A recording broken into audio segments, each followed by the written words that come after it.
हाय दोस्तों, मैं फिर से आ गया। धर्मराज धर्मराज फिर से आ गया। कोरमी का चैप्टर नंबर 16 लेके industrial engineering and production management का पार्ट 2। ओके, इसमें हम 59 से 100 तक के क्वेश्चंस करेंगे। Service time in queueing theory is usually assumed to follow. हम लोग क्यूइंग थ्योरी को यूज़ किसे फॉलो करने के लिए करते हैं? तो नॉर्मल डिस्ट्रीब्यूशन फॉलो करने के लिए करते हैं और पॉइजन्स डिस्ट्रीब्यूशन फॉलो करने के लिए करते हैं। इन लार्ज डिस्ट्रीब्यूशन फॉलो करने के लिए हम लोग क्या करते हैं? फॉलो करने के लिए करते हैं क्या? क्यूजिंग थ्योरी का use. Okay, PERT stands for, PERT का फुल फॉर्म हमें यहाँ बताना है। तो पर्ट का मतलब होता है प्रोग्राम इवोल्यूशन, मतलब पीई, और आरटी का मतलब होता है रिव्यू टेक्निक। नेक्स्ट क्वेश्चन है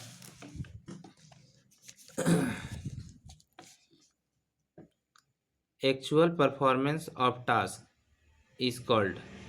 एक्चुअल परफॉर्मेंस ऑफ टास्क मेरा क्या होता है? एक्टिविटी कहलाता है।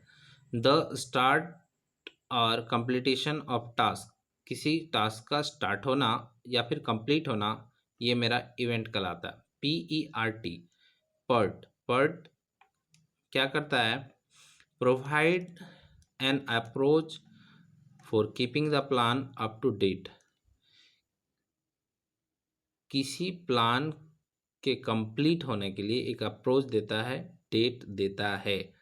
मतलब इसमें लगभग डेट होता है। इसमें 3 एस्टिमेट दिए जाते हैं टाइम के लिए। Provide a way for management to require the planning to be done on uniform and logical basis. यह हमें प्रोवाइड कराता है किसी मैनेजमेंट के लिए to require the planning to be done in uniform and logarithmic basic. Next C है permit management.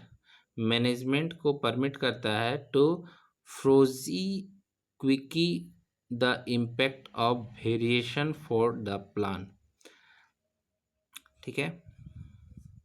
PERT is a project planning and control technique. Yes, PERT हमारा project planning और कंट्रोल टेक्निक ही है। PERT is an event oriented technique. Yes, PERT हमारा event oriented technique है।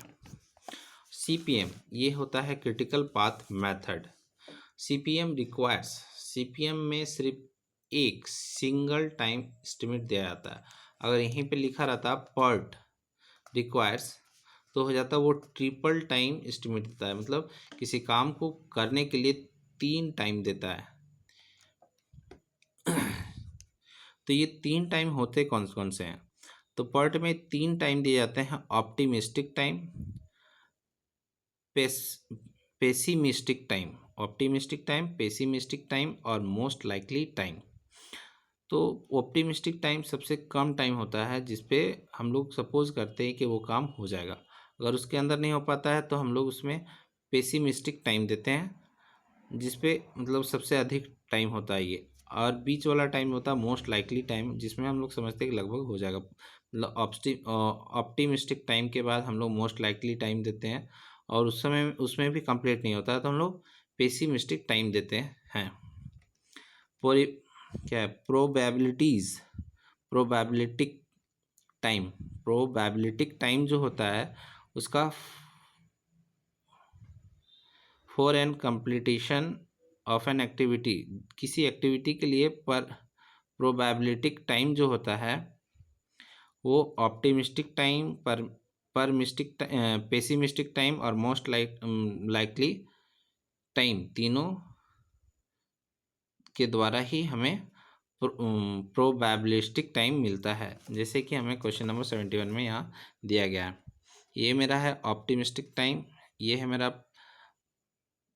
Pessimistic time और ये है मेरा मोस्ट लाइकली टाइम। तो इन तीनों को जोड़ना है, सिर्फ सिंपल सा जोड़ना है, डिवाइड बाय 6 करना है। लेकिन जोड़ते समय ये ध्यान रखना है कि मेरा मोस्ट लाइकली टाइम 4 टाइम्स हो, मतलब कि 4 गुना हो।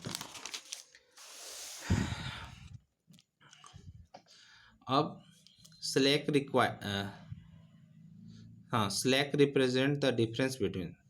स्लैक मेरा किसका डिफरेंस होता है? तो स्लैक मेरा earliest completion time and latest allowance time का डिफरेंस होता है।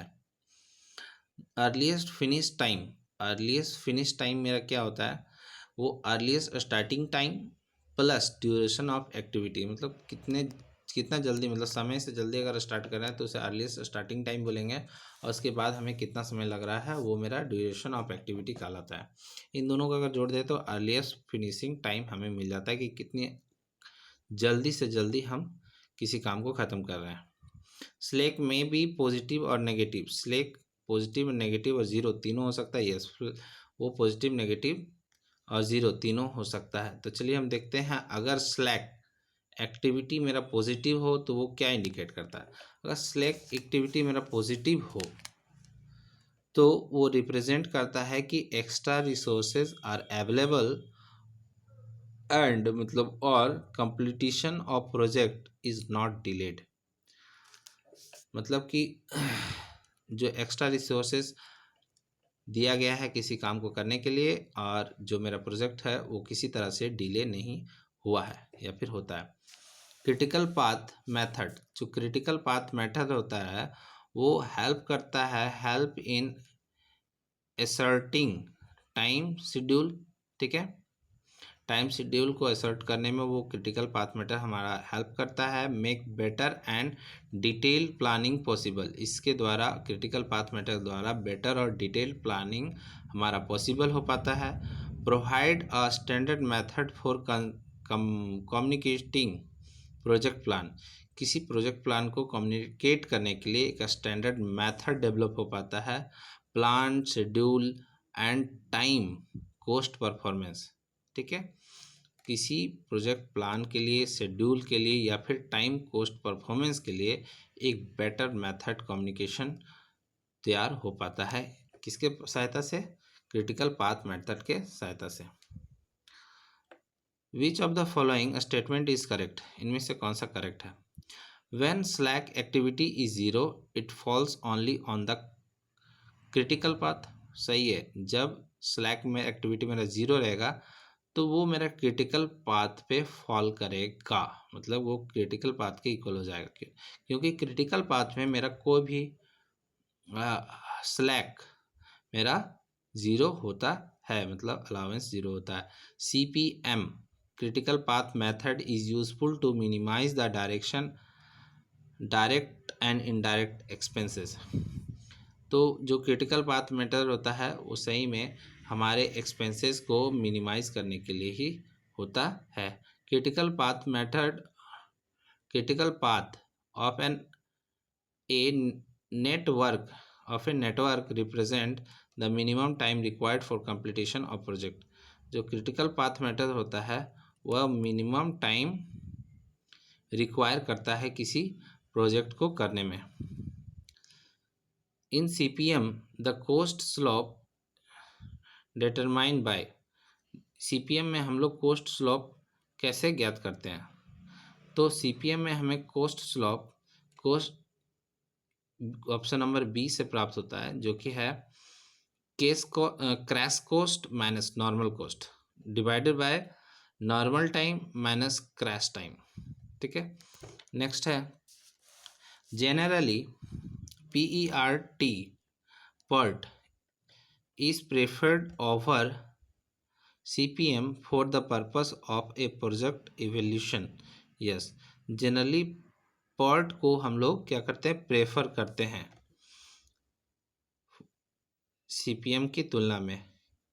किस पर्पस में? प्रोजेक्ट इवैल्यूएशन प्रोजेक्ट में, जिसमें कि टाइम का कोई फिक्सेशन नहीं होता। जैसे कि हमारा हो गया, कोई इन्वेंशन कर रहे हैं या फिर किसी चीज़ का खोज कर रहे हैं, तो उसमें तो कोई टाइम फिक्स नहीं है कि इतने ही जल्दी वो इन्वेंट हो जाएगा, या फिर कोई मशीनरी लगा रहे हैं तो। ठीक है, इसलिए उसमें हमें PERT को प्रेफर करते हैं। PERT इज़ अप्लाइड, यहाँ पर दिया गया किसी प्रोग्राम में, एडवर्टाइजिंग प्रोग्राम में, या फिर किसी मशीन को इंस्टॉल करने में, इन सभी में, या फिर रिसर्च में, डेवलपमेंट में, इन सभी में हम लोग क्या करते हैं, पर्ट का यूज़ करते हैं। Next, when slack of activity is zero, जब एक्टिविटी स्लैक एक्टिविटी ज़ीरो होगा तो हमने पढ़ा था कि वो क्रिटिकल पाथ मेथड में फोल्ड करेगा द मतलब, और उसमें सारे एक्टिविटी क्रिटिकल कहलाएंगे। जब स्लैक मेरा ज़ीरो होगा तो सारे एक्टिविटी क्या कहलाएंगे, क्रिटिकल कहलाएंगे। और अगर हम किसी तरह का डिले करते हैं इन इट्स परफॉर्मेंस, तब मेरा क्या होगा, प्रोजेक्ट कंप्लीटेशन डेट में डिले हो जाएगा। यही क्वेश्चन नंबर 81 बोल रहा है। When slack of an activity is zero the activity is critical and delay in its performance will delay the completion of the whole work project. तो ये correct हो जाएगा option number A. When slack activity is negative, जब negative होता है तो क्या होता है, it represent the program falls behind schedule and additional resources are required to complete the project in time। ठीक है, तो ये बताता है अगर नेगेटिव रहा मेरा क्या स्लैक, इसका मतलब ये है कि वो शेड्यूल, दिए गए शेड्यूल तक कंप्लीट नहीं हो पाएगा और उसे शेड्यूल टाइम पे कंप्लीट करने के लिए एडिशनल रिसोर्सेज की आवश्यकता है। नेक्स्ट है, which of the following statement is wrong, an activity consumes time and resources varies an event do not consumes time and resources. Yes, इस यही है कि एक्टिविटी मेरा टाइम कंज्यूम करता है, रिसोर्सेज कंज्यूम करता है, बट इवेंट जो होता है वो मेरा ना तो टाइम कंज्यूम करता है और ना ही रिसोर्सेज कंज्यूम करता है। तो ये सही है। The performance of a specific task is an activity,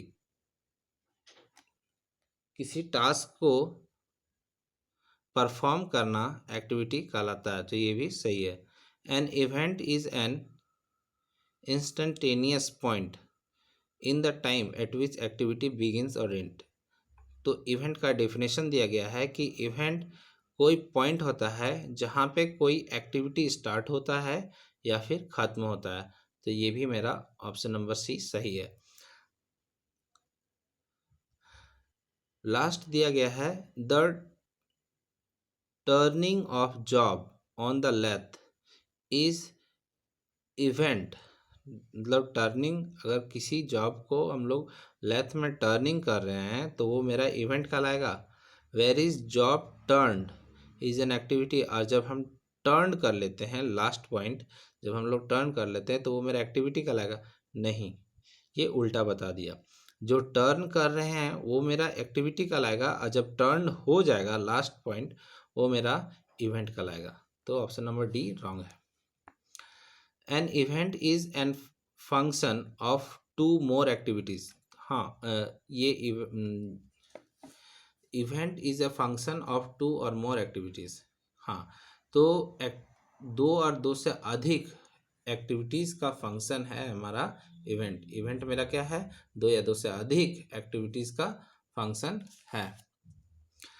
the critical activity has zero slack. तो ये पहले ही पढ़ चुके हैं कि क्रिटिकल एक्टिविटी में ज़ीरो स्लैक होता है, उसमें कोई किसी तरह से डिले नहीं चलता है। An activity of the project is graphically represented by an arrow on the network diagram. तो एक्टिविटी को हम लोग ग्राफिक में एक एरो द्वारा दिखाते हैं नेटवर्क डायग्राम में। Which of the following statement is correct about the network diagram. तो नेटवर्क डायग्राम में कौन सा ऑप्शन सही है। The event are represented graphically by circle और nodes on the beginning and the end of the activity by arrow. जो event होता है उसे हम लोग रिप्रेजेंट करते हैं किसी सर्कल में या फिर नोड में, ठीक है। और ये हमारा एरो, एक्टिविटी एरो जो रहता है उसका एंड पॉइंट पे होता है और स्टार्टिंग पॉइंट पे होता है इवेंट। इसीलिए तो कहा जाता है ये मेरा जो एक्टिविटी होता है वो टू और मोर, ये जो मेरा इवेंट होता है वो टू और मोर देन टू एक्टिविटीज़ का से बनता है। The tail of the arrow represent the starting point of an activity. ये भी सही है, जो टेल होता है वो स्टार्टिंग पॉइंट दिखाता है किसी एक्टिविटी का। The head of the arrow represent the end of the activity. जो हेड होता है किसी एक्टिविटी का, एरो का, वो हमारा किसी एक्टिविटी का खत्म होना दिखाता है।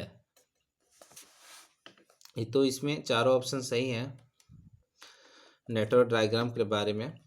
The dummy activity in an network diagram.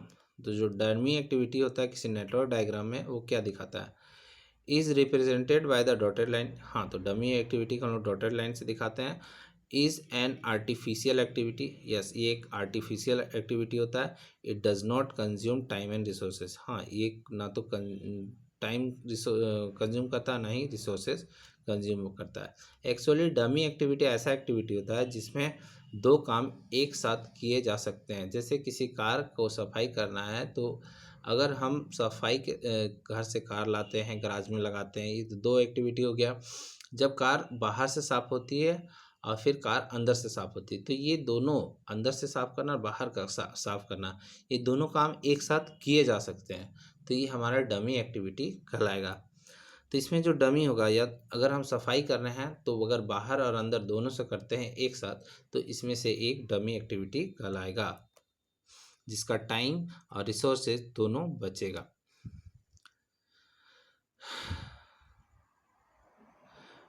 In essential condition for the decompression of activity is that the essential हाँ, decompression of an activity के लिए एसेंशियल कंडीशन मेरा क्या है? तो decompression of an activity के लिए एसेंशियल कंडीशन यही है कि an activity should be decompressed। Activity decompressed होना चाहिए to the maximum extent of its normal time. अपने नॉर्मल टाइम से मैक्सिमम वो क्या होना चाहिए? एक्सटेंट होना चाहिए। कौन? Activity. Dummy activity are use to maintain the required network. तो डमी एक्टिविटी का यूज़ हम लोग नेटवर्क को मेंटेन करने के लिए करते हैं। नेक्स्ट है dummy activity become an critical activity when earliest starting time is same as its latest starting time।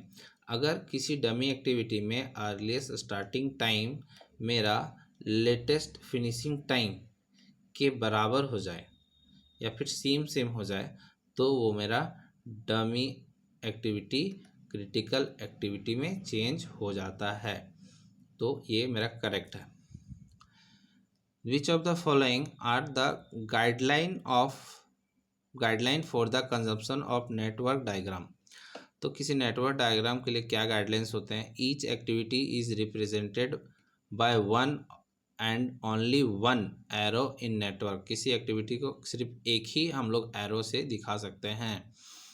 Are dangling must be avoided in the network diagram. जो डैंगलिंग होता है वो अवॉइड किया जाना चाहिए किसी भी नेटवर्क डायग्राम में। Dummy activity consumes no time and resources. और डमी एक्टिविटी के लिए कोई टाइम और रिसोर्सेज नहीं शो करना चाहिए। तो द नेटवर्क, जो नेटवर्क दिखाया गया है क्वेश्चन नंबर 93 में, उसमें हमें क्रिटिकल पाथ खोजना है। तो इसमें क्रिटिकल पाथ ये होगा जो सबसे लंबा है, 1 2 3 4 8 और 9। ठीक है, तो ये ऑप्शन नंबर ए सही हो जाएगा। इनमें से कौन सा सही है? तो इसमें से ऑप्शन नंबर बी सही है। कोई काम स्टार्ट होता है, यहाँ पे स्टार्ट हो रहा है और यहाँ से ये एक्टिविटी, ये ऊपर वाला एक्टिविटी और दो नीचे वाला एक्टिविटी स्टार्ट करता है। उसके बाद ये दोनों फिनिशिंग पॉइंट एक्टिविटी तक जाते हैं।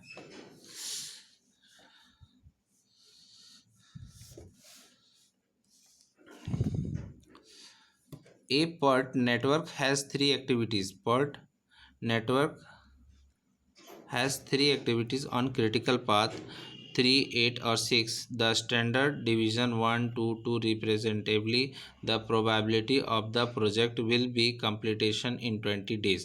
अगर किसी critical path में 3 एक्टिविटी है 3, 8 और 6 और स्टैंडर्ड डिवीज़न 1 to 2 है तो उसका प्रोबेबिलिटी क्या होगा प्रोजेक्ट का 20 दिन में वो कंप्लीट हो जाएगा, तो वो होगा 0.084। ये आप कैलकुलेट करके निकाल लीजिएगा। Next 3 questions. Bar chart is suitable for, bar chart किसके लिए सुटेबल होता है? तो ये estimation of percentage utilization of machine tool, किसी मशीन टूल को कैसे यूटिलाइज किया जाए उसके लिए ज़रूरी होता है वर्क सैम्पलिंग।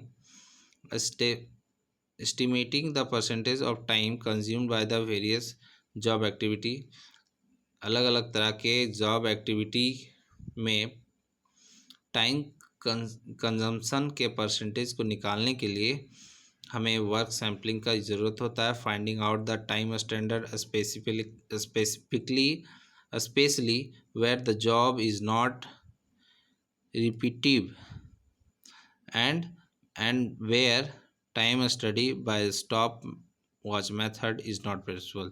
तो जहाँ पर बहुत ही लार्ज अमाउंट में जॉब तैयार होता है और जहाँ पे हमारा स्टॉप वॉच मेथड पॉसिबल नहीं हो पाता है वहाँ पर हम लोग वर्क सैम्पलिंग मेथड अप्लाई करते हैं। Military type organisation is known as, तो मिलिट्री टाइप ऑर्गेनाइजेशन को लाइन ऑर्गेनाइजेशन के नाम से भी जाना जाता है।